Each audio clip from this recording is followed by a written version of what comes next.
Well, welcome. My name is Patrick Eddington. I'm a senior fellow here at the Cato Institute. We're really delighted that you're joining us today for this event. Before I introduce our guest and my colleague,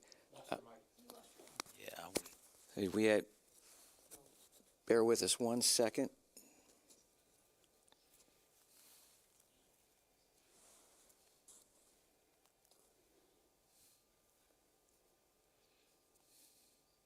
Apologize for the inconvenience. Oh, it sounds like, okay, it sounds like we're back. Sorry about that technical difficulty there, folks.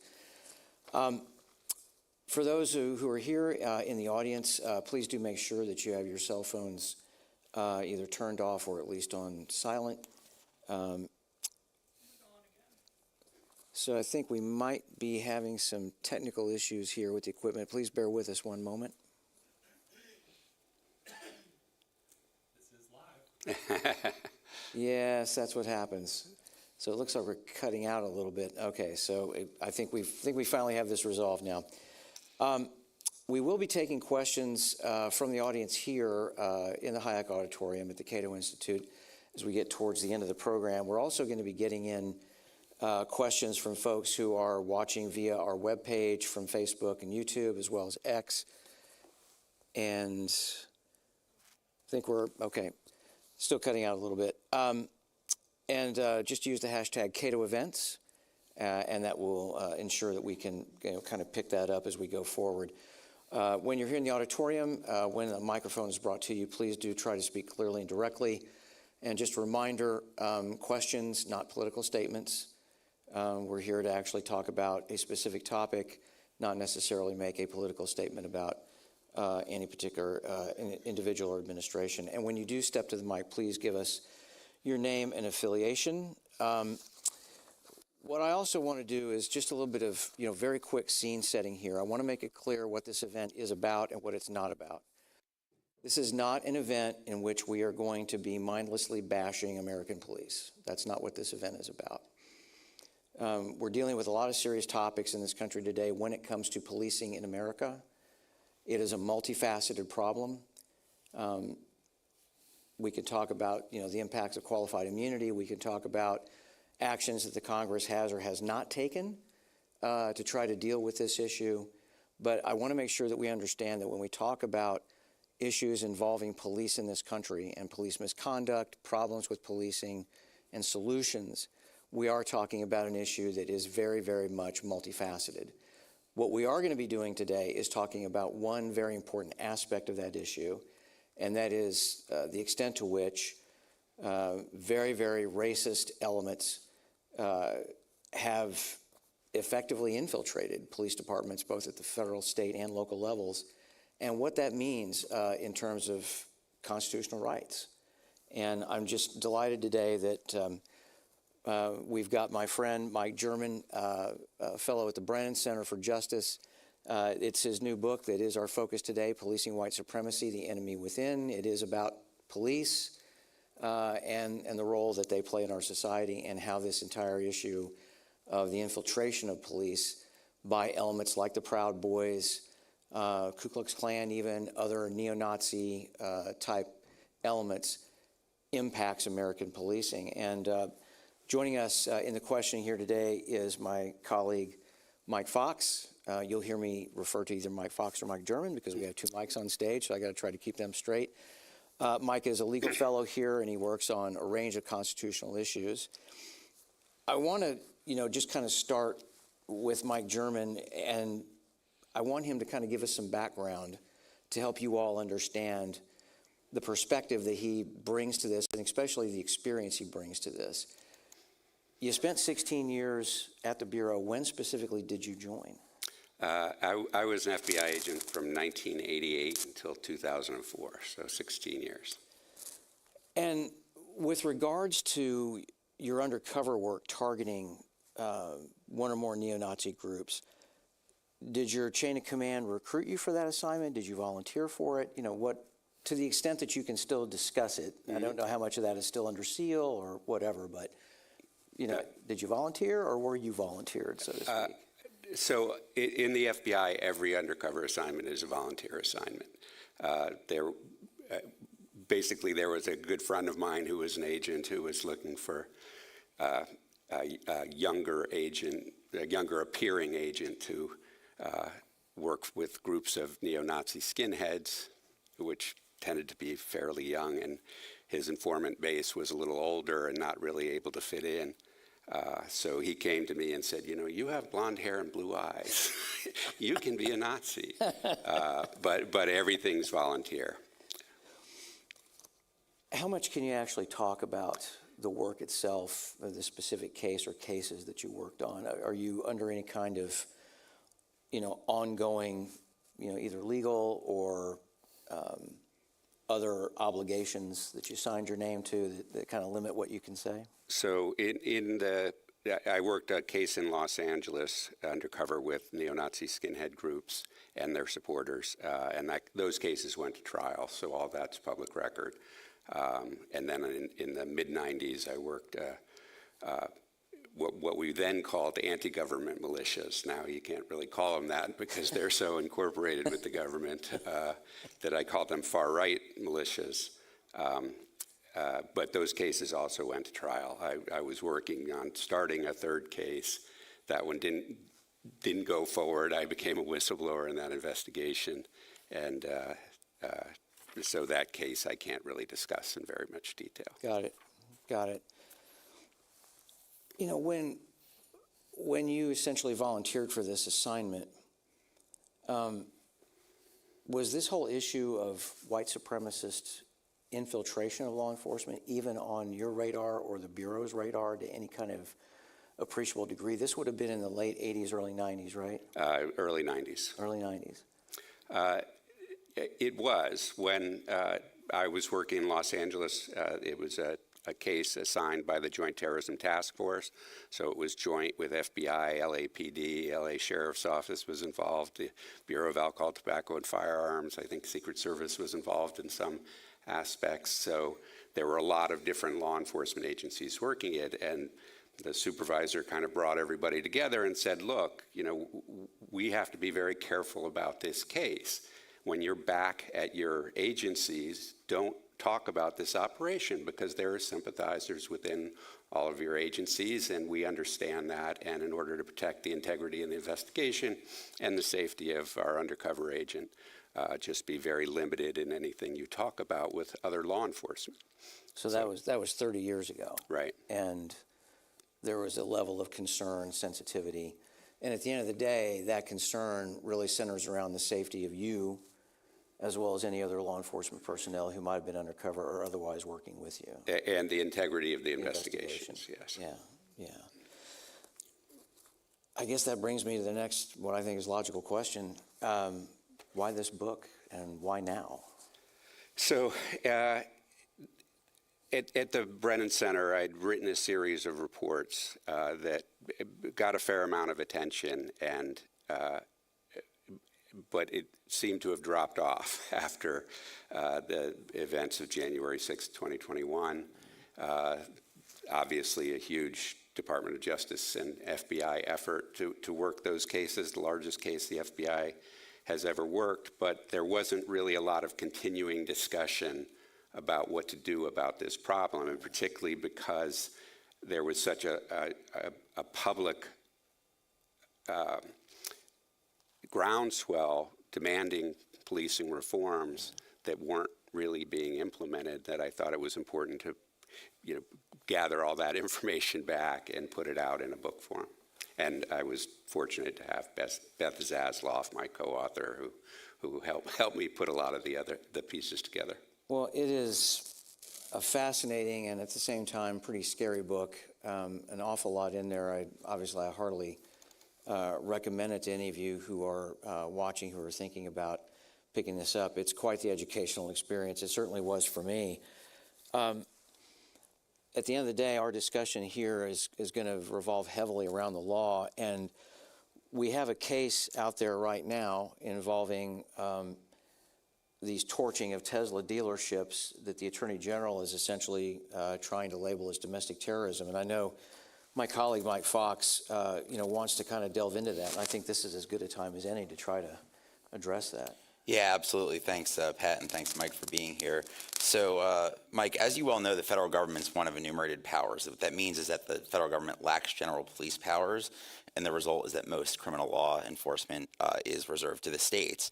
As Pat mentioned, we've seen the Trump administration threatening prosecutions for vandalizing Teslas, Tesla dealerships, the so-called Tesla terrorism. And while this is undoubtedly serious conduct that warrants criminal prosecutions, it's quintessential state law crimes with no federal nexus. Yet we've seen the Attorney General turning these vandalism, arson cases into some kind of domestic terrorism for which there isn't and should not be a statute on point, because what that does is it allows government to weaponize the criminal justice system against their adversaries, which is precisely what they're now doing, and it's precisely what Trump said he was going to stop. So I'm curious what your thoughts are on that. I think that's exactly right. The problem you have with terrorism is that it is distinguished from other violent crime by its political nature. And that means all counterterrorism also carries a political nature. So incorporating this concept of terrorism into our law enforcement activities, it creates confusion and the risk of politicization and allowing bias to drive, or political considerations to drive investigations rather than evidence of criminal wrongdoing. And, to be clear, arson is a serious crime. If you make and throw a Molotov cocktail, the federal statutes treat that as a weapon of mass destruction, and those things are crimes. But what the terrorism label allows them to do is, as Tom Huston of the Church Committee investigation was interviewed, and he said, you move from the kid with the bomb to the kid with the picket sign to the kid with the bumper sticker of the opposing candidate. That it creates this linkage that doesn't exist in reality, isn't part of evidence of conspiracy. Where it is, that's a different case. But this concept of radicalization. Anytime you hear the government talking about terrorism, they talk about radicalization, and that's a very flawed theory, disproven with empirical studies. But it's to suggest that it's not the violent crime that the government should be worried about, but the spread of the bad ideas that they claim is the cause of the violent crime. But it allows them to move away from the kid with the bomb to the kids with the picket signs. And clearly what the administration seems to be worried about more is these large anti-Tesla protests that are impacting the stock price rather than a few finite instances. And one other last thing I'll say on that is it's fascinating to me that they do that when it's somebody throwing a Molotov cocktail at a Tesla, or when during the first Trump administration, anti-fascists and anarchists were the target, or environmentalists, or Black Lives Matter activists, where when it's white supremacists committing a crime, almost immediately they'll say, this is a lone wolf. Right. This is a one-off. Right. This isn't connected to anything else. So, we'll treat this as a discrete crime. And they should treat that as a discrete crime, but they should understand the linkages so they can understand the scope of the problem, to focus where the most violent crime happens, not the ideas that they're most opposed to. Thank you, Mike. And picking up off that point, we know the administration has labeled or classified a number of drug cartels as terrorist organizations.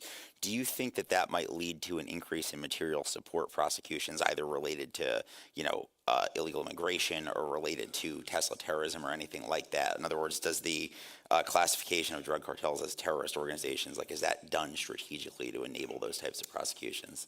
There's no authority to designate a domestic terrorist group today, and hopefully we'll keep it that way. But when there's a foreign terrorist organization, the federal government has the authority to designate them a foreign terrorist organization, and then prohibit any support to that organization, even if that support is not intended to further any violent acts or terrorism.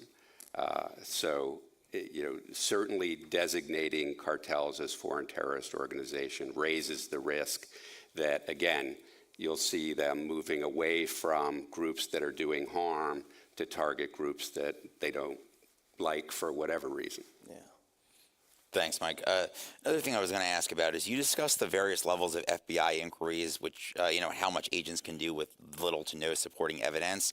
To me, this authority seems problematic. Much of it is probably unconstitutional and needs to be dramatically curtailed. However, if you read the Constitution, it's pretty clear that Congress, not the Attorney General or FBI Director, should be making these calls. Congress passes laws, the administration executes the laws, and the courts strike them down when they're incompatible with the Constitution, right? The practice that we have now sort of inverts that role and gives unelected bureaucrats unchecked power over U.S. citizens in the name of national security. So can you talk a little bit about the background history regarding the lack of an FBI charter and how we got to a point where Congress basically wrote the intelligence community a blank check? Sure. So the FBI was created by Attorney General Bonaparte in 1908 in a fit of executive pique. They asked Congress to create a federal law enforcement agency under the Justice Department, and they said no. So when they were out of session, they just went ahead and did it and created it and made it kind of a fait accompli by the time Congress came back. And Congress eventually started funding them and giving them authorities. And just very quickly, I think, by way of background here,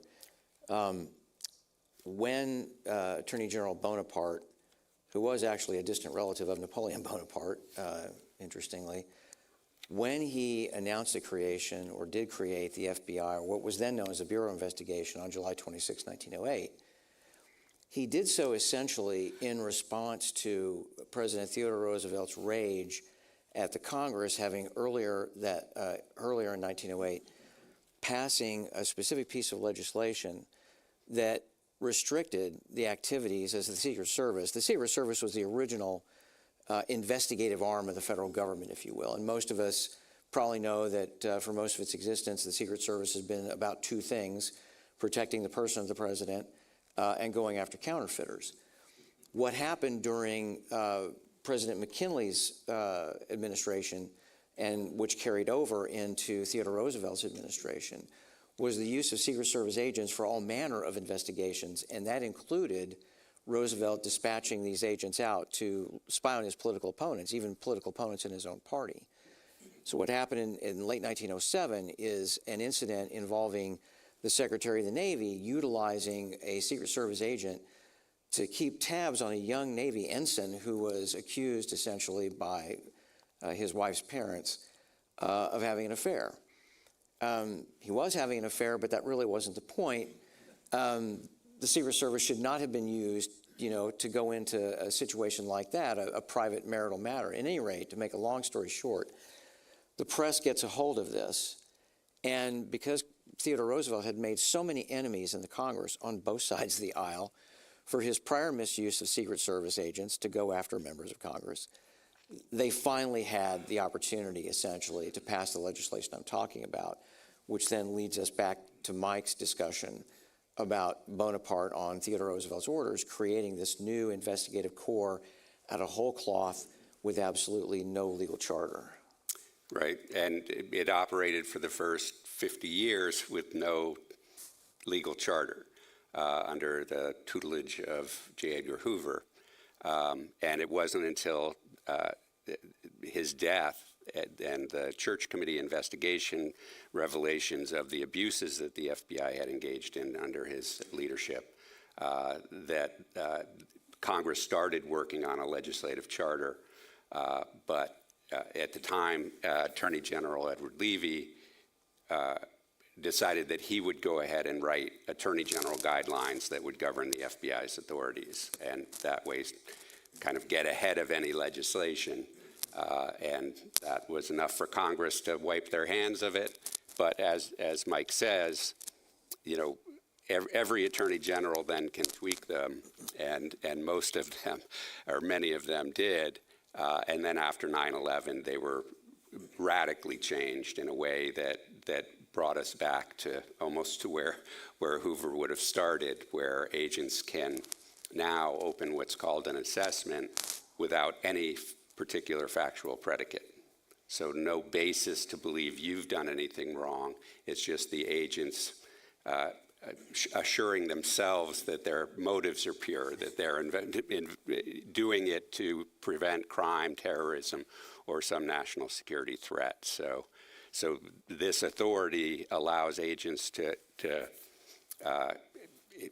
recruit and task informants to buddy up to you or join your organization, to monitor the kinds of things you're saying and report back to the FBI, to snatch your trash off the curb when you put it out, to snoop through your garbage, to do physical surveillance, to do covert and overt interviews. So, when a Joint Terrorism Task Force officer goes to your boss and says, hey, we have some questions about Pat, that might have an effect on your career at that point. Or if they go to your landlord, if they go to your neighbors and start asking questions about you, it creates a chilling effect, all without any basis to believe you've done anything wrong. And then the next stage of investigation that allows even more aggressive investigation is a preliminary investigation. And all that takes is an allegation. And a 2010 Inspector General report when it was discovered that the FBI was targeting domestic advocacy groups found that agents were making their own allegations to justify preliminary inquiries or investigations. And unfortunately, the Inspector General said, well, that's the way the rules work. So it's an awful lot of authority for agents to spend a lot of time investigating you. And what we learned during the COINTELPRO era of J. Edgar Hoover was it's not just the indictment and conviction that might hamper you, that simply being under an FBI investigation can cause an awful lot of stress, cost you money, cost you jobs, cost you opportunities. So it is certainly something that Congress should have reined in rather than allowing the Attorney General to continue expanding the FBI's authorities without really any deep dive like the Church Committee to see how these authorities are being used and potentially abused. Well, and the scary thing also about assessments is that the average agent can go out there and start these things, as Mike indicated, with zero criminal predicate. And here at the Institute, we have a very aggressive Freedom of Information Act program. And over the course of the last 3 or 4 years, we have surfaced an awful lot of these assessments. We're still in court now fighting the FBI, trying to get almost 1,100 of these closed assessments that are known as sensitive investigative matter, or SIM assessments. And those particular kinds of assessments are conducted where the First Amendment protected activity of the individual is absolutely in play. So here we're talking about folks that are involved in political campaigns. We're talking about academics. We're talking about journalists, all the rest of this kind of stuff.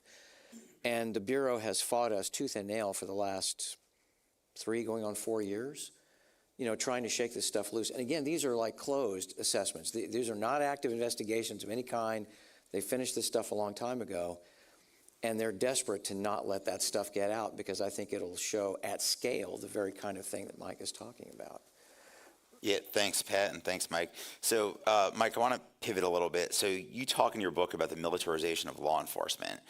And, Cato's done some work on some of these areas. So law enforcement agencies, train officers to presume the worst and even the most mundane encounters and react accordingly. This puts everyone in danger. We've seen this play out time and time again. And further, when officers have cool toys, they feel compelled to use them to kind of justify the need for them, justify their existence. This, of course, escalates encounters, rendering situations more dangerous for the officers as well as the civilians that they encounter. So can you discuss a little bit what gave rise to this, perhaps how it facilitates police violence, contributes to racial disparities in policing, and most importantly, erodes public trust in law enforcement? So I joined the FBI in 1988, and in our first physical instructions when we were out in the gym, and they were teaching us how to arrest people, it was, "Hi, my name is Mike." And when they shake your hand, you put the handcuff on them. And then it's very hard for them to do very much except comply once they have one handcuff on. I think there were a lot of elements to it. You know, the popularity of SWAT teams that started in the late or mid 80s, I guess, and then the excessive use of SWAT teams rather than regular agents going out to make arrests, having SWAT teams always making the arrests, and of course always coming in a highly militarized fashion. And then, of course, the trying to take advantage of military surplus equipment that the government had spent money on, and okay, well, how can we use this? And you know, to the extent it's defensive equipment, bulletproof vests, that's fine. Yeah. But when it's armored carriers and things that the police really don't need and aren't really appropriate, I think a lot of the reason that people are less excited to see police in their communities a lot of times is simply because of the appearance. Yeah. You know, that if you come in looking like a soldier, that's scarier than if you look like a member of the community. So it's unfortunately been part of an effort to militarize the police, to teach this militant attitude of the police. A lot of it is spreading fear over. It's certainly has the potential to be a dangerous job, but it's not. They're not under constant threat all the time, right. And reacting that way actually puts everybody in more danger. Yeah. And we've seen that happen in case after case after case, where it's an overreaction and an escalation. And that's another part of the training, is always escalate, to be the primary person there in charge, and you're in charge, and you start out in charge, and if there's a challenge, then you have to address that challenge aggressively rather than de-escalation training that would teach them to work more cooperatively with even people they're arresting. Thanks, Mike. I'll ask you one more legal question before I turn it back to Pat. So I had mentioned before that, the federal government's one of enumerated powers, and a lot of federal criminal law is unconstitutional. One of the provisions that is very constitutional and important of federal criminal law is a statute known as 18 U.S.C. Section 242. It's commonly known as deprivation of rights under color of law. It's a vital tool in protecting constitutional rights, holding government officials who betray the public trust accountable, and bringing closure to victims of egregious governmental conduct. Despite this, these prosecutions are pretty rare. You talk in your book about how the willful standard is a high but not absolute bar. I know there were failed attempts to lower the standard to knowingly or recklessly, but if DOJ is unwilling to bring these cases in the first place, it's unclear to me what these reforms would actually accomplish. So can you discuss why these prosecutions are so rare, and perhaps how prosecutors have to rely on law enforcement for their cases might have something to do with why we're not seeing these cases brought with more frequency? Sure. This willful standard came out of a Supreme Court decision, making it a little bit more difficult for prosecutors to win cases that involve this kind of police misconduct. Bringing a more reasonable standard is essential, because part of the reason that prosecutors don't want to bring these cases is because they might lose them. So no prosecutor wants to go into court thinking that they might lose a case. Fixing the standard would certainly help. But part of the problem is that federal, state, and local law enforcement are now incorporated into so many different kinds of task forces. We mentioned the Joint Terrorism Task Force, but there are violent crimes task forces, there are organized crime task forces, there are drug task forces. Even those are all at the federal level. At the state and local level, there are state and local law enforcement intelligence fusion centers. So because the federal government relies so heavily on the state and local police to help them in federal investigations, you want to have a positive relationship with those agencies, and these types of cases tend to make that hard. So the built-in incentive is for everybody to only take cases if they're either so egregious that the public demands it, or the evidence is so overwhelming that there's no choice for them to do it. Part of the reason that there are so many declinations is there's kind of a rote procedure for how the FBI investigates these cases. I think these procedures were put in place for good reason, because they want to make sure agents are doing at least the bare minimum of these investigations. But the way a checklist works is then people just do what's in the checklist. Yeah. And we're kind of trained through television and through so that the police are the good guys. Yeah. So when you have somebody who's saying that police this police officer is not a good guy, it's hard when it's often a case where a police officer is testifying and a victim is testifying, and a jury has to decide who's telling the truth. Thanks, Mike. And with that, we will turn it back over to Pat. Well, I'm old enough to remember Adam 12, so that should tell you how old I am in terms of police dramas. And it's interesting how the culture, kind of reflects a lot of what you were saying. I mean, we went from like the very, Dragnet. I'm old enough to remember that. I'm really dating myself now. Dragnet, Adam 12. Then you get into the 80s, you get Hill Street Blues, a little bit grittier, a little bit more realistic. And then my favorite police procedural, probably of all time was NYPD Blue, because it was, hands down the grittiest. And they actually had former police officers, advising them essentially on the show.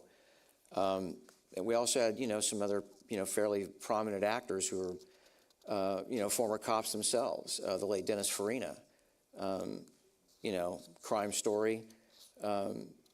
He was also, I think, in Law and Order, towards the end. So I think there's more than ample evidence of the kind of free PR in a lot of respects that folks in law enforcement get.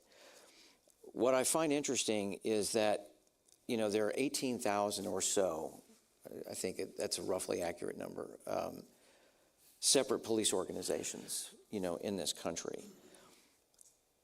But it's not your contention that, it's not your contention that every single cop is racist. Of course not. And I don't think it's your contention that every single police organization is just infested with racist, right? No, of course not. But I think what we're talking about here is kind of the relative level of threat, because if you have one officer who is a bad apple from a racial standpoint, has a tendency to give more African Americans or Latino Americans or Asian Americans tickets or whatever, that has a spillover effect in the community, right? I mean, that's really the kind of thing we're talking about. And, one of the things that I think, we have to kind of take a look at is what happened in my birth state of Missouri, in Ferguson, where we had a police department that a subsequent Department of Justice investigation found in the wake of Michael Brown's death was really operating more like a racketeering operation, right? That's a very, very extreme example of a police department that's been taken over.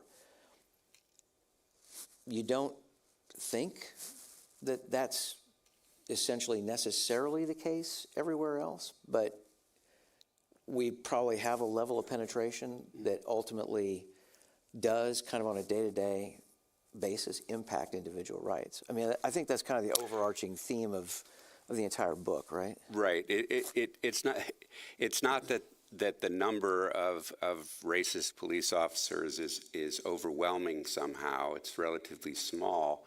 The problem is that it's tolerated.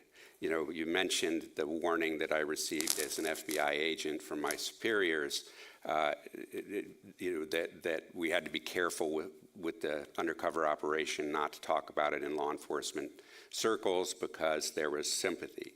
That warning was later put on paper in a 2006 internal document within the FBI that warned about white supremacist infiltration of police departments. And it made clear that it was using the term infiltration, but it was a two-way street, that sometimes it was police officers who were joining white supremacist organizations, but basically that there was this affiliation in many law enforcement agencies. It explained to agents, that this poses a threat to you and your investigations and certain dignitaries that you're supposed to be protecting. But it didn't talk about any plan, procedure, strategy for protecting the public from these racist police officers. It was all about protecting law enforcement from them. In 2015, the FBI's counterterrorism guide, which leaked, was even more explicit. It warned FBI agents investigating domestic terrorism cases involving white supremacists and far-right militants that their subjects of their investigations will often have active links to law enforcement. It actually told them not to use the terrorist watch list the way they would normally use it in a terrorism case, to use what's called a silent hit. So in other words, the purpose of the watch list is so when a police officer pulls over somebody, they can check their name against the list, and if they're a terrorist, they can know it. But if it's a white supremacist or a far-right militant, they say don't let the police know that. Make it a silent hit, so you'll get noticed that somebody searched it, but the police won't know this person. So it's a serious enough problem for the FBI that they changed their tactics. They basically forfeit the use of the terrorist watch list. But again, they don't have any policy for how to protect communities from these white supremacist police officers. And keep in mind, it's not just the communities who are put at risk, it's law enforcement itself is put at risk. That the failure to address this problem that they acknowledge is serious enough to change their tactics, that they won't change it puts other law enforcement at risk. When you look at white supremacists and far-right militants, they often attack and kill police officers, right? And obviously the January 6th case, involved 140 police officers being injured by far-right militants who came to the Capitol for that purpose. So it's really astonishing to me that it's recognized, and it was fascinating. I ended up, Representative Jamie Raskin held a hearing on this 3 months before January 6th on white supremacy and law enforcement, and he asked me to testify. And he also asked the FBI to come and testify because I had highlighted these two internal FBI reports. And according to a letter Raskin wrote afterwards, he asked the FBI to come and testify at the hearing and update, they had 2006, 2015, this is now 2021, update the intelligence. The FBI managers disavowed the intelligence they had gathered in 2006 and 2015, said we don't see this as a problem, and refused to testify. That was 3 months before January 6th, when police officers were among the people charged with crimes at the Capitol, attacking other police officers. So, it's certainly a problem, and our failure to deal with it is a problem in law enforcement. And you started with setting the premise that this isn't anti-law enforcement, and it's not. And in fact, in the book, I give a shout out. There are police officers who are trying to do something about this problem, and they aren't getting the support they need. So I support those law enforcement officers. If a police officer is being discriminated against because of their race or sex or sexual preference or whatever, and they file a discrimination claim in their organization against some other person in their organization, a police manager has a choice, right? He owes responsibilities to both of those parties, but what does the institutional imperative often drive?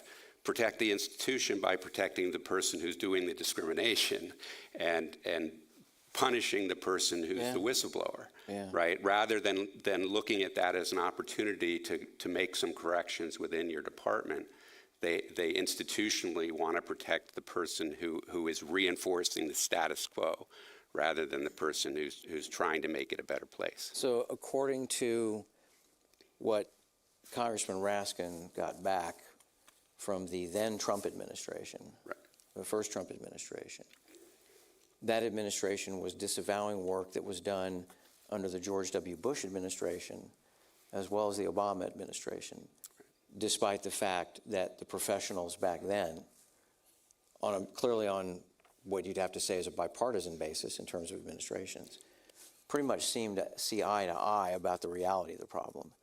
I think that's extremely telling. And to be clear, after January 6th, internal FBI reports were released or leaked that showed that they were still reporting the same thing. Yeah. So this is part of the problem is that agents and analysts on the ground are doing the appropriate work. They're identifying the problem, they're raising it to their management, but management doesn't want to see it. Yeah. And would choose to disavow it rather than to address what is a long-standing and lingering problem. Do you think that that's an institutional management problem, or do you think folks, let's say at the GS-15 or SES level, understood that the politicals did not want to hear that? Or do you think it's a little bit of both? I think all of the above. I mean, the FBI is historically an organization that defends the status quo as national security. Yeah. That national security means the security of the powers that are established right now. Yeah. So it's certainly institutional. The FBI remains a predominantly white male organization, even after J. Edgar Hoover's dead and gone, and his policies of not hiring black and female special agents has been tossed in the dustbin 40, 50 years ago. We still have lawsuits by black agents, lawsuits by Latino agents, lawsuits just recently, multi-million-dollar lawsuits settled where female agents were being discriminated against. So it's certainly an institutional problem, but it's also a leadership problem. The FBI after 9/11 named counterterrorism its #1 mission and said its mandate is not to enforce the law anymore, but rather to prevent terrorism, to be in front of this, to prevent it. Anybody know how many people white supremacists kill every year? Neither does the FBI. The FBI does not collect domestic terrorism incident data.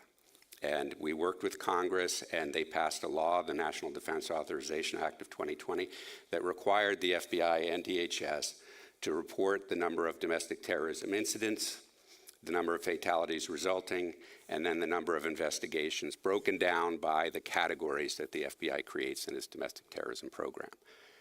The FBI filed 3 out of 5 reports that were required, but in all of them said, yeah, we don't know how many domestic terrorism incidents there are because state and locals aren't required to report them, which isn't surprising since they don't have primary jurisdiction for terrorism. The FBI does.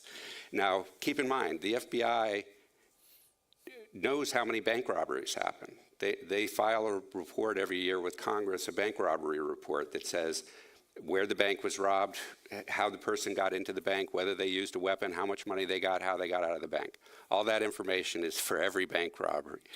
But they don't know how many domestic terrorism incidents occurred. And I believe part of that is because they want to keep their prerogatives open so that they can investigate, as we were discussing earlier, groups that they don't like their political goals rather than groups who are actually doing violent crimes and killing people. Well, that even gets down to how the FBI internally categorizes on kind of a case basis, what something is, right? So they have as far as I know, they have 2 separate domestic terrorism case file categories. The classification 100, the FBI utilizes what's known as a classification system to describe the investigations or the criminal statutes that they're responsible for working and investigating and so on and so forth. And the classification 100 itself is a Cold War holdover. That was the internal security investigative classification. But there's a newer one, I think it's like classification 266. But these are all, designated domestic terrorism, act of terrorism, and then it will then categorize by a particular group or political affiliation. So I think the black identity extremist thing was, probably one of the more egregious examples of how the FBI was dealing with that. Can you talk about that a little bit? Sure. So when FBI leaders go up and testify, they often say, we don't investigate ideology, we only investigate acts of violence. But their domestic terrorism program is broken down by ideology. So if you have a particular ideology set aside as a category, that's going to require investigators to open cases in that category, right? You can't have a category that you're not looking at. So it's a way of compelling FBI agents and Joint Terrorism Task Forces to open investigation of groups like animal rights activists who have never engaged in any deadly violence that fits the definition of terrorism. Certainly, as we've talked about before, somebody who cares about animals might commit a crime, and that's worthy of investigation. But this idea of terrorism is that, oh no, anybody who advocating for this is a pre-terrorist, and we need to treat them as if they will become a terrorist. So when we started working with Congress trying to get the domestic terrorism incident data from the FBI, there was a category for white supremacy, a category, as you mentioned, for black identity extremists, a category for far-right militias, a category for anarchists, a category for environmentalists, and a couple more categories. But when the bill was written, the FBI collapsed the categories in a way to try to mask what was going on. So they collapsed white supremacists with black identity extremists into a racially motivated violent extremist category. Yeah. And having done this work, I can feel pretty confident that you don't often open a case that you think is white supremacist only to find out that they're so-called black identity extremists, right? That these groups don't typically work together. You're not going to have one investigation that covers both. Might with far-right militias and white supremacists. Yeah. But the purpose of it was so that when Congress got the data, they would have to then try to disaggregate it without being able to just get a clear answer on who's doing the killing and who are you investigating. So these categories are certainly problematic, and part of it is the whole domestic terrorism program that we've discussed, and the way that they have always approached it as a way to target groups for organizing and for political activity rather than targeting just acts of violence. Well, there's one particular category that the FBI has, and it's for a very, very specific group of extremists that Mike Fox has had direct experience dealing with as a public defender, and that is the so-called sovereign citizen movement. Mm-hmm. So, Mike, Fox, if you can kind of give us a little bit of background, essentially, on your experience there dealing with, you had some clients, there may be some sensitivities here that some things you can't get into, but give us a general drift of. Absolutely. There's something known as a sovereign citizen movement, which is sort of just a group of people who don't recognize the government, the authority of the government. So frequently, if they have any type of infraction that involves driving, their defense is that the right to travel allows them to do absolutely anything at any time with no restriction, which of course is preposterous. So that basically gives rise to people who are lawless in the sense that they don't respect any type of government authority or anyone telling them what to do. They just recognize themselves as being sovereign and, kind of out there on their own in the world. And a lot of the crimes that they commit are actually white-collar crimes, not paying taxes, engaging in fraud schemes, because again, there's this, disbelief in legal systems. So but characterizing that as terrorism is problematic. Yeah. But it becomes part of that same radicalization paradigm. Well, if they have these thoughts, then they're a pre-terrorist waiting to become a terrorist, so we have to treat them as a terrorist now. Right, and as Mike just said, if you're not going to pay your taxes, that's a crime. You should be prosecuted for it, but it's not terrorism, and I think that's pretty obvious. a lot of this stuff in terms of violent white supremacist activity, a lot of the initial inspiration, I guess for lack of a better word, came from a book written back in the 1970s called The Turner Diaries. And it advocated this so-called leaderless resistance model to the federal government. So kind of taking the whole sovereign citizen thing to the next level in some respects. Would that be a fair characterization? Because we're talking about cells here. So it goes back even before the Turner Diaries. Louis Beam, a Ku Klux Klansman, wrote a piece in one of his newsletters called Leaderless Resistance, where he took it back to Civil War and even Revolutionary War level military maneuvers, breaking into small groups and small cells, and engaging in sabotage type of activities rather than direct army-to-army confrontations. But basically what it was is they recognized that the way conspiracy laws worked, if you had an above-ground group that was promoting the ideas that was closely associated with a group of criminals that was blowing things up in furtherance of those ideas, you could get wrapped up in the conspiracies, and that it would damage the ability of the above-ground groups to do any messaging. So they wanted to have a separation between those two parts of the movement, and they created this concept, or renewed this concept of leaderless resistance so that the violent and criminal element of the movement would create some separation.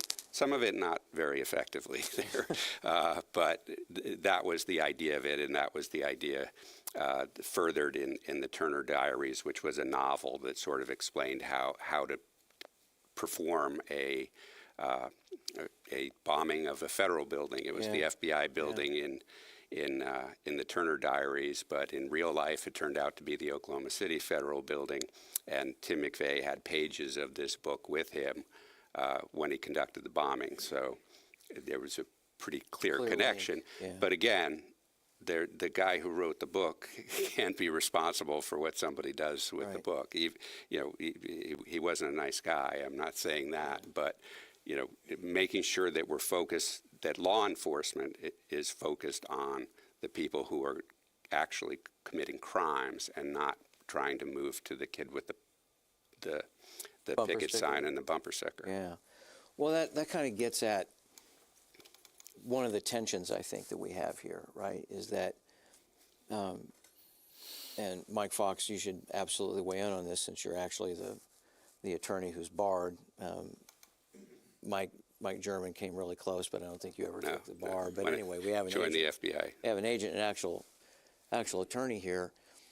This tension between the First Amendment that we have in this country, which explicitly says that the government shall make no law, essentially, to interfere with your ability to speak your mind. I mean, it's supposed to be a foundational principle here. But when we have a circumstance where we get folks from the sovereign citizen movement who don't even recognize existing governmental authority, I don't know why they just don't call themselves anarchists, because that really sounds very much like traditional anarchists to me. But in any event, you have this tension in terms of how far you can necessarily go, right? And so, what does existing case law kind of say about this? I think that's something that's, really kind of important to kind of tease out here. And I'm thinking specifically about the Brandenburg v. Ohio case in 1969. It was a landmark Supreme Court case. Yeah, I mean, I'm not specifically sure about that area. I mean, I think, sovereign citizens, everyone is entitled to due process. Everyone should be treated differently. Should be treated the same. So whether I'm accused of a crime, Mike's accused of a crime, Pat's accused of a crime, a sovereign citizen's accused of a crime, I don't think it changes anything. The fact that you choose to not recognize authority does not change the way. It makes it harder for someone to represent you, but it doesn't change the way that, that the law applies to you. So I really don't think that there's really anything there. I mean, it's, I've had extraordinarily difficulty representing some of these people in the past just because they don't want to talk, they don't want to recognize things, but that's, you know, that's their own doing. I mean, there's really nothing that the system can do to change that. And one of the guys that you wound up trying to represent didn't want you to, you know, like he didn't want to actually talk with you. He wanted everything in writing and all the rest of it. Right. Yeah. Some of these, you know, one guy from years ago, he was looking to set up, you know, a record so that he could go back and appeal after having done this for years and years and years in multiple different jurisdictions with multiple different attorneys, you know, so it didn't work out for him. He did prison time. That's, you know, how this whole thing started in the first place. But, you know, that's sort of where we are. And the Brandenburg case was a Ku Klux Klan case where Ku Klux Klansman who had given a speech and then some violence later happened was prosecuted. And what the Supreme Court said was speech can't be prosecuted unless it's incitement, that it imminent incite to violence, so that the violence came directly from that incitement, inciting language, which was a good standard, because I never found that, and I think that the concern in investigations that we call domestic terrorism over the First Amendment is because of this radicalization theory, rather than, you know, for me it was easy. If I had evidence they were breaking a law, I could investigate them. If I had a reasonable indication under the standards we worked at the time and that was individualized. So, you know, I was in a group of neo-Nazis. All of them were saying things that I vehemently disagreed with and that frightened me, that sounded horrible. But if I couldn't sit down with a piece of paper and say why I thought Pat was committing a crime or what evidence I had to suggest Mike was committing a crime, I needed to have that piece of paper. And, you know, as I would explain to young agents, if you can't write it down on a piece of paper why you think this person is committing a crime, how are you responsible to the taxpayer? You know, there are bad people out there. Go investigate somebody who you have some evidence to suggest they're doing something wrong. So I found it was actually helpful because there were people who really looked scary and gave the impression they were very scary. But they never actually did anything, right? They were there kind of to posture and to feel cool and feel tough. Yeah. And, you know, sometimes it was this skinny kid in the corner who was the one making bombs and blowing them up. And, you know, there was the guy who could, you know, recite Hitler speeches from memory. But the guys who were doing harm couldn't spell Hitler. Right? You know, you got to look, these are individuals. This isn't a collective group of people. And if you can focus on the people who are doing harm, that's what law enforcement is here for. And the job would be a lot easier for them. They wouldn't have to wrestle with these harder issues. They wouldn't have to understand all the laws. You know, just focus where there's evidence of criminal activity. Yeah. And particularly if it's not violent criminal activity, then it shouldn't be part of the terrorism lexicon. You know, spray painting an SUV is not terrorism. It's not nice, and, you know, it might be vandalism and get you in trouble with the local police, but it's not terrorism. Yeah, and I'd add, you know, why the Brandenburg Standard was so important. We've seen recently acting U.S. Attorney Ed Martin in D.C. threaten investigations and prosecutions of people who, you know, were criticizing the Trump administration and his officials. We heard that he supposedly tried to convene a grand jury but was shot down by big DOJ. Whether or not that's true, I don't know. But it shows, you know, I live in D.C. There's no shortage of violent crime in D.C. that the U.S. Attorney's Office should be prosecuting. When someone says something that's not nice about a government official, not only is it constitutionally protected speech, but when the U.S. Attorney's Office is focusing on that, they're allowing violent offenders to walk, and that leads, in my view, to increased crime. And we know on the basis of the January 6th related investigations that were conducted prior to the current administration taking office, that there were a number of individuals who were involved not just in the riot, but in the actual breach of the Capitol, who either had prior military or prior law enforcement experience who were affiliated with some of the very groups that we've been talking about today. We also know, of course, that the current president elected to issue almost blanket pardons. Not everybody got a pardon. Stuart Rhodes, the leader of the Oath Keepers, ironically only got his sentence commuted, which means, and you correct me if I'm wrong, he can't own a firearm, which probably drives him completely nuts since he's the founder of the Oath Keepers. But we've got questions from folks here. In fact, a couple of folks that sent questions in. I just think that it's appropriate right now to go ahead and go to those. One person who's anonymous said, by uniformly pardoning members of the Proud Boys and Oath Keepers who violently assaulted police on January 6th, did President Trump signal that members of these groups now can intimidate with impunity the president's opponents, including judges and members of Congress? It certainly sent a message to the militants and to the broader far-right and white supremacist militant community that they can act with impunity and that the administration will have their back. So that part of it's problematic. I think that as problematic, maybe even more so, is that it also sent a message to law enforcement that investigating these cases, it will not be fruitful. And the demanding a list of agents who worked on the cases, which is kind of an absurd notion, right? The FBI keeps track of what you're working on, believe it or not. It's a very bureaucratic organization. It's right there in their middle name. So they didn't need a list. They didn't need somebody to go out. And, of course, they knew what agents were working on these cases. They have it right there at their fingertips in the Human Resources Department.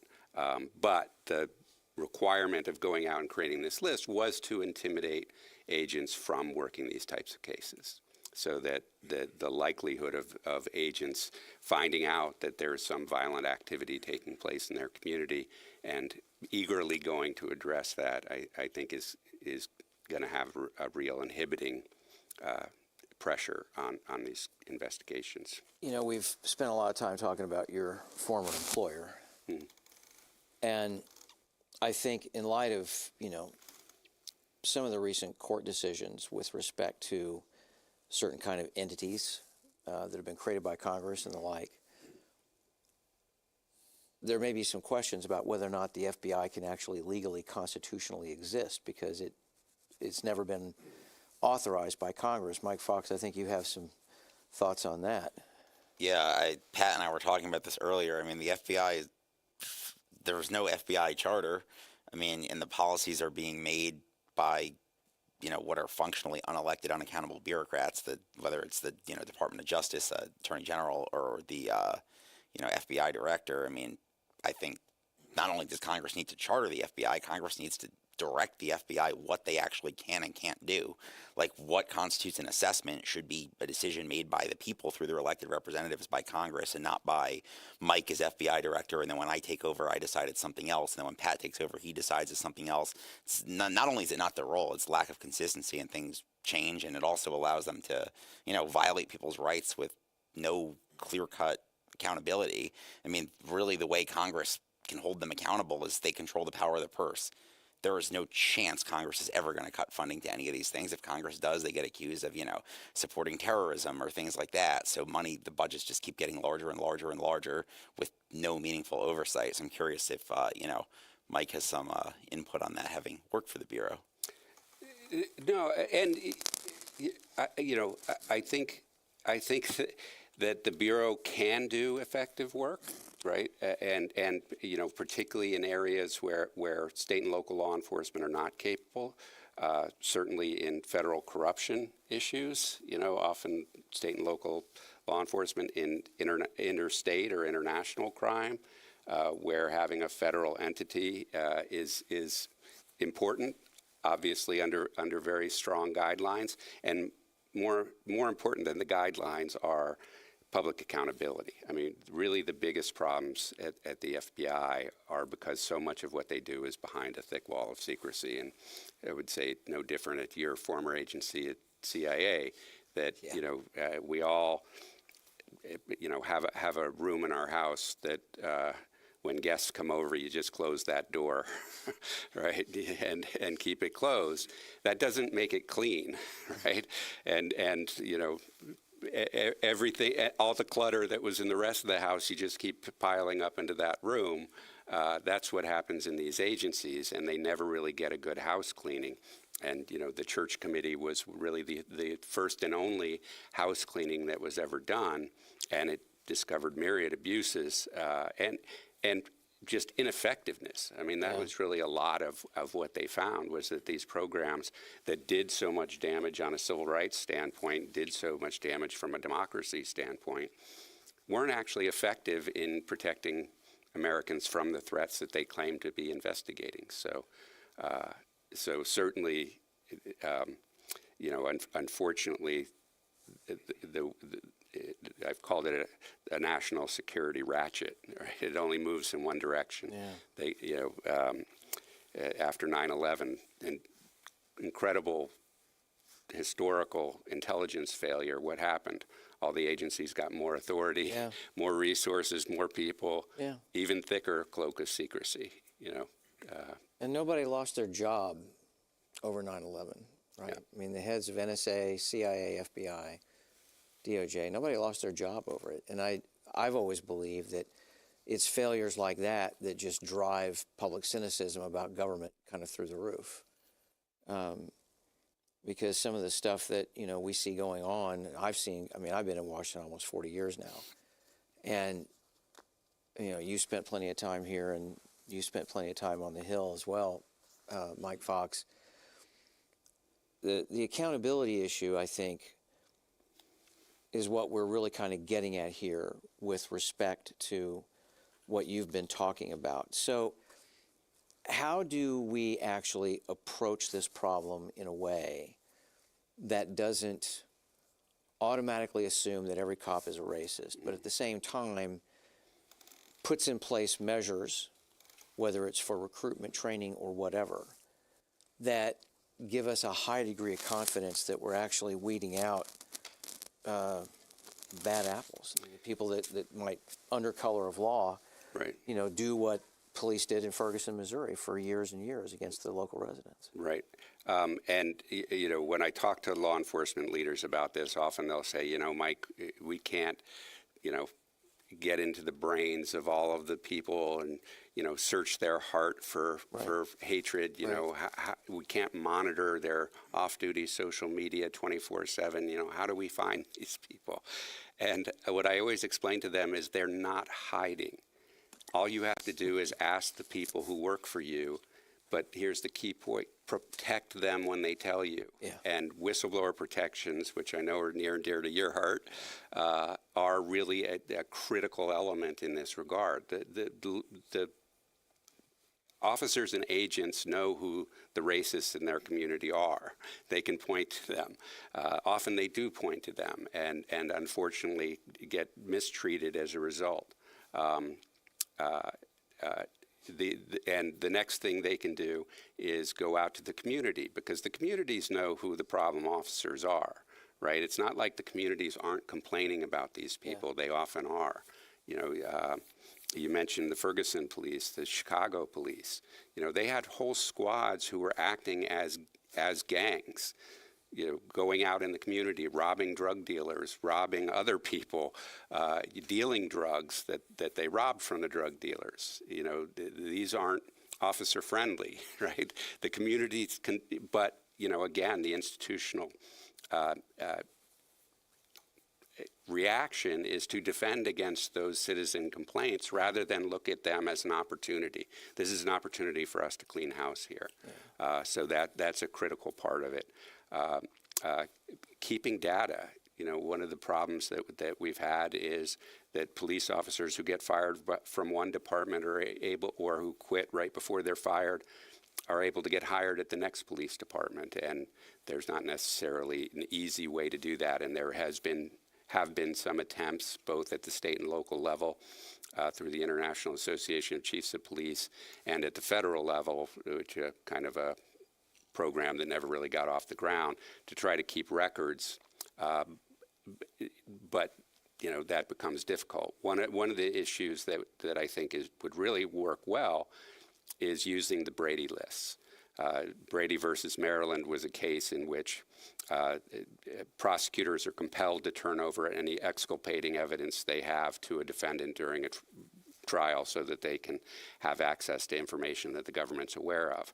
If the government's aware that a police officer is engaged in racist misconduct, that should be something that's turned over to the defense so the defense can cross-examine them.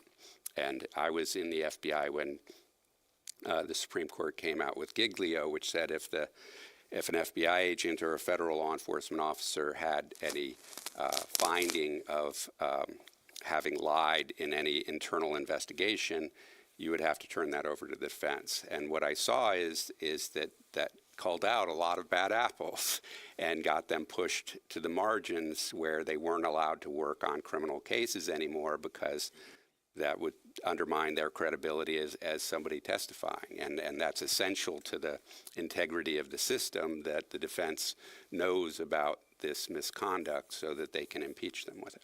Yeah, and I'd add, even in some cases, it could potentially help get cases dismissed. Like when I was a public defender, it wasn't even disclosed to me. I knew who the officer was, that she had been involved in numerous instances of misconduct and threatened to litigate to get her records, and got the case dismissed because the city does not want those records public. So they'll fight tooth and nail to prevent that from happening. And I also want to touch on another point that Mike raised, which is about, how there's, police gangs operating and things like that. That undermines public trust. He mentioned Chicago. There's a neighborhood in Chicago where the homicide clearance rate is literally 0. So if you commit a murder there, you can guarantee that you will not be prosecuted. That sends 0 incentive to anyone who's potentially on the fence about committing a crime. Not sure why you would be, but clearly there are people that there is no accountability. And we know that, it's not the length of a sentence that's a deterrent. It's the fact that you will be prosecuted and you will go to prison that's a deterrent. So that enables crime to flourish. When people can't trust the police, it enables crime to flourish. And I'll give you an example. In 2019, there was a case out of the Ninth Circuit, which is in California. This case called Jessup versus City of Fresno. There were a bunch of officers executing a search warrant. They recovered $275,000 of cash and rare coins. They reported $50,000. So in other words, they stole $225,000 worth of cash and rare coins. Case went up to the Ninth Circuit, and the Ninth Circuit said that the officers are entitled to qualified immunity, which means they can't be sued. It's a judicially created doctrine that was created by the Supreme Court out of whole cloth in 1967. And the reason for that is because the officers could not have known that taking that property while executing a valid search warrant violates the Fourth Amendment to the Constitution. I'll tell you, when I was 5, I knew that I couldn't steal money from someone else's house. I mean, the standards that we hold police to are embarrassing, and it's insulting to the good officers who do good work every day. Exactly. And on that note, I think we want to go to some audience questions now. So again, if you want to be recognized for a question, just put your hand up and we'll get one of our staff to come over with a microphone. And if you'd be kind enough to give us your name and your affiliation as well as your question. Go ahead. Hi, Greg Noche. I'm with Center for Democracy and Technology. It's good to see y'all. I have a question, and that's, do police officers and FBI officers have a right to be racist in their private lives? Or is that disqualifying? You could have the guy who applies to be an FBI agent who's not the skinny guy at the meeting making the bombs. He's the big, scary-looking guy who never does anything really illegal. Is it disqualifying? Should it be? So that's a great question, and again, this comes up when I talk to law enforcement leaders, and I always tell them, if there's an officer who just holds so much hate in his heart, and he sits alone at his home when he gets off the shift and just stews, but nobody on the job would ever see any kind of misconduct, much less racist misconduct, and nobody in public would see him behaving in a way that besmirched the reputation of the police department and its impartiality. Don't worry about that guy. That's not the guy you got to worry about. The guy you got to worry about is the guy that everybody in the police department knows is sending racist texts and engaging in racist misconduct and targeting communities because of the way they look. So those police officers might exist, and I agree that's not the problem. The problem is the officers who engage in racist misconduct. And, you know, if there's somebody who, I don't care what's in their heart if it doesn't show in their behavior. Let's go down here in the front row if we could. Thank you. Your name and affiliation, sir? Sure. It's David Hoffman, a member of the Women's National Democratic Club. It's 103 years old, and obviously men are also members. Okay. It's in DuPont Circle. My question is for any of the three of you. One of you mentioned COINTELPRO back from the 1960s and 1970s, something that the Church Commission investigation obviously surfaced, that the fact that there was this abusive use of color of law to do various things. Here's my question with reference to the COINTELPRO program.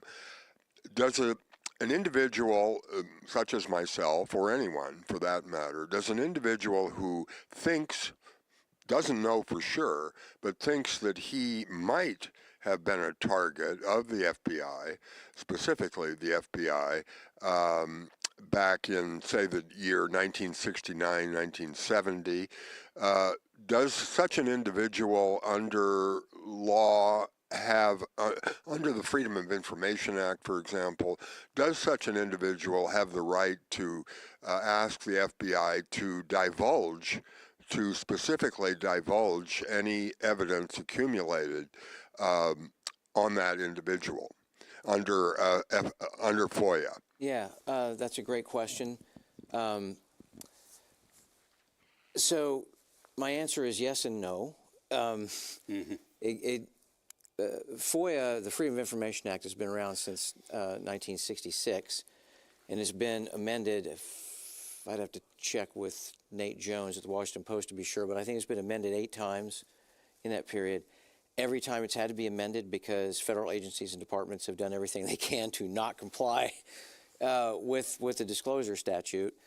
But under the Privacy Act, which is the companion legislation to FOIA, you would normally employ that for information on specific topics or specific organizations. The Privacy Act allows you to request government records that mention you by name. So ostensibly, yes, you could absolutely do that. My caveats are these. Section 552C of FOIA gives the federal agency or department in question that you're sending the request to the ability to lie to you about the existence of any records they might have on you if you are essentially the subject of a pending investigation or extreme interest essentially on the part of a given agency. And one of the things that we uncovered here through our FOIA program at Cato is the FBI's interest in one of our fellow civil society organizations, the National Security Archive over at George Washington University. In the early 2000s, the National Security Archive submitted a FOIA seeking any information that the FBI had on the National Security Archive. And the response they got back from the FBI was no records. Now, the National Security Archive is one of the premier Freedom of Information Act clearinghouses in the country, and they're very aggressive with their program. They look primarily at national security related things, but that encompasses the FBI. What most people don't know is that one of the founders of the National Security Archive was a former Justice Department official who was responsible for managing DOJ's FOIA program. So in essence, he defected from DOJ to the National Security Archive. And that did, in fact, trigger tremendous interest up to the level of the FBI director. And the only way we found out about that in the 50 or 60 pages that we ultimately got was because we filed a FOIA looking for information on the National Security Archive. So that told me, that chain of events told me, and the documents really kind of subsequently proved, that the FBI had essentially an active investigation of some kind underway looking at the National Security Archive because of some of the relationships that it had with folks at the Cuban Interest Section. They were setting up an event to kind of commemorate the 30th anniversary of the Cuban Missile Crisis, and that's what the body of the records that we got indicate. But there is absolutely evidence of at least electronic or other surveillance that was conducted in connection with that. So the answer is yes. I have a gentleman down here who's had his hand up. He's been very patient. Name and affiliation, please. Thank you. My name is Simon Laird. I'm not affiliated. My question is for Mike German. Could you define the word racist? If you're saying that there are racists in the police department, I'm wondering specifically what you mean by that. Somebody who's biased against somebody because of their race. Okay, so if a person believed there was a difference in IQ between two populations, would that person be a racist? I'm sure in some cases it could be, but I don't know. I don't know what you're getting at. Can you get a little bit more specific? And are you sure you don't have an affiliation, sir? I do not. Okay. Yeah, I think that the word racist is used for everyone from Hitler to Charles Murray. And so I'm wondering if you're saying you want to purge all racists from the police department, does that include purging Charles Murray, or is it? I never said I wanted to purge all racists from the police department, just answered the question previous to yours that isn't the case. Okay. I want to stop racist misconduct. I think we can go the African-American gentleman here in what looks like a gray jacket. How you doing? Thank you. My name is Alan Davis. I'm retired NYPD and former member of the State Department's law enforcement branch, among other things. White supremacy is a big word, and when I hear it, I think of January 6th and 21, right? And people who have ideologies and mindsets that want to stop people from enjoying their civil rights or overthrow systems, right, that protect civil rights. And then there, and I think I might be alluding to something that just. Then there are people who just take advantage of their position and they abuse people, right, for overtime, for acclamations. I made a lot of arrests. I get to various things that police officers do, and I'm wondering if all of them fall under the title of white supremacy. But whether they do or not, my question and my concern is ideologies, perspectives, political positions in terms of white supremacy, and then the behavior, right, that racist individuals involve themselves in, right? And my whole career in law enforcement agencies, I've seen departments try to respond to ideology and thought processes and beliefs. Never worked. But, and I've been around, I remember Adam 12 too. NAP Commission, various commissions tried to deal with police corruption. You know what worked? When they start locking up people. When discipline, right? You broke the law. I remember when I was a rookie, I went on patrol and they pulled my police car over, right, a supervisor, and there were FBI people there, and they put my partner in handcuffs in broad daylight. Yeah, that had an impact, right? And so I'm wondering how we get departments not only to deal with the internal perceptions of white supremacy, but to lean more toward discipline. You mentioned that people who speak out don't get hurt or they get further damaged. So I'm trying to figure out how do we get organizations and agencies to lean toward discipline. That really works. Thank you. So you're right, and what I talk about in the book is that you have to understand how white supremacy works in the United States, and that yes, there are racist police officers and police officers who affiliate with violent white supremacist groups. But that's true of plumbers. It's true of carpenters and everyone. It's also true of prosecutors. It's true of judges. It's true of members of Congress. This is part of our society. And like I said, the FBI thinks of this as another form of extremism. It's something on the margins of our society, like, animal rights violent extremists or, anarchist violent extremists, this extreme thing. And what makes white supremacy different is that it's mainstream. It was, our country was founded as a white supremacist nation, right? It was written right into the Constitution. It justified European colonization of North America. It justified chattel slavery of Africans. It justified the Jim Crow laws, and it was always police officers who were enforcing those racist laws, right? So we have to understand how white supremacy functions in our society, and particularly in our government, and racist plumbers can do some damage, but police have guns, the military have guns. That's why there's a focus on their involvement with these groups and with these attitudes. Yeah, and I'd just add in, there's really three ways to hold police or government officials accountable. One is civil suits, which the courts have created doctrines like qualified immunity to make it very, very difficult to do that. Another is internal discipline, which, as you noted, is very, very difficult. They don't want to acknowledge problems, confront them head on. The last is criminal prosecution, and if we're going to leave it up to local prosecutors to prosecute the officers who they're relying on as witnesses in their cases, they frequently won't do that. And that's why the statute that I talked about earlier, 18 U.S.C. Section 242, deprivation of rights under color of law, is so important, because it allows the federal government to put these people in federal court and go after them.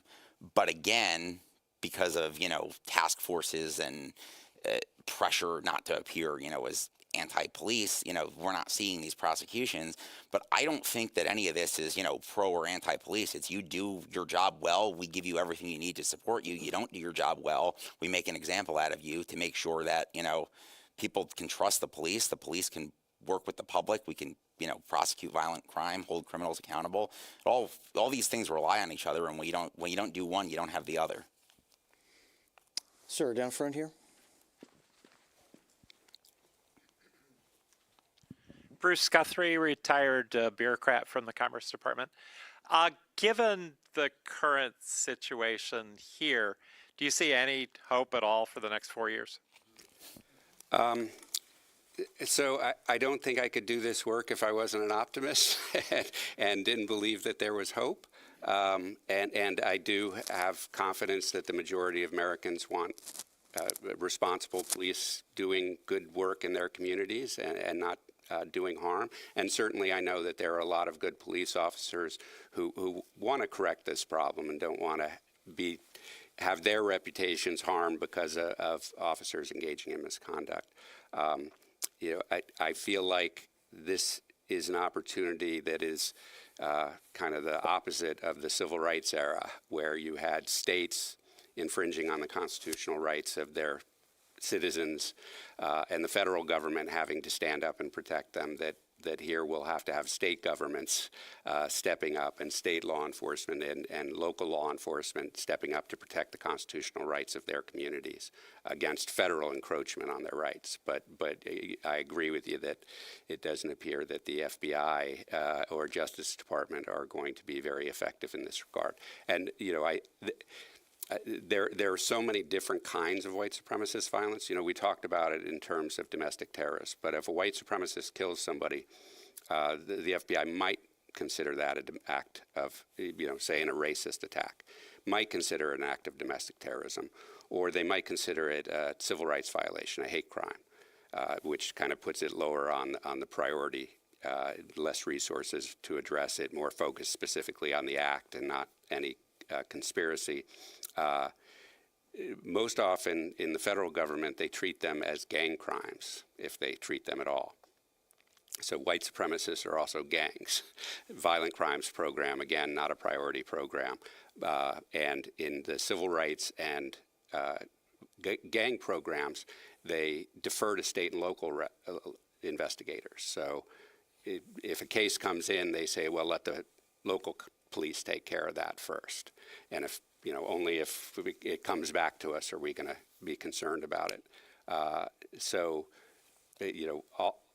All of that, the bulk of the crime is investigated by state and local law enforcement anyway. So they can pick up the baton here and do that work and collect the data that they can share with others, so that although they're not equipped to necessarily take care of the international or interstate activity, they can work with other states so they're aware of the activity that crosses the state lines. So there are opportunities for state and local law enforcement to step up here. And just to, address your question, oftentimes in the past decades, when you've had partisan alignment between the Congress and the administration, they find a way to not get things done. And we're already seeing, some of that now. An awful lot of what Mr. Trump would like to do is very dependent upon the House and the Senate actually agreeing on things, even with the Republicans, in control. So I think, especially with regard to the House Freedom Caucus, to just kind of give you an example, you have some very hardline folks in there who are not at all happy with what's coming out of the budget reconciliation negotiations and, what the deficit is going to look like. And I'm thinking specifically about Representative Thomas Massey of Kentucky, who will be a no on probably just about anything having to do with federal spending right now. So I share the sentiment that I think your question reflects concern there, but I'll just be very candid with you. Whether or not the republic itself, as we have known it, can continue to survive is up to each and every one of us. That's really what it boils down to at the end of the day. Being involved to the extent that you feel comfortable being involved, advocating for the things that you care about. And I'm with Mike. I couldn't be in this business if I didn't, basically have an optimistic, an overall optimistic long view. But next week, next Thursday, we'll be doing another book event. It will be my book. It's called The Triumph of Fear: Domestic Surveillance and Political Repression from McKinley through Trump. And we'll get into a lot more of those kinds of questions. So for those of you who might be interested, I'd encourage you to come then. We have reached the end of our time. I want to thank my colleague Mike Fox, my dear friend Mike German, all of you who've been here with us in the Hayek Auditorium, and those of you who have watched online, thank you again. We're now going to adjourn so Mike can sign some books for those who are interested. Thank you. Thank you. Thank you. Appreciate it.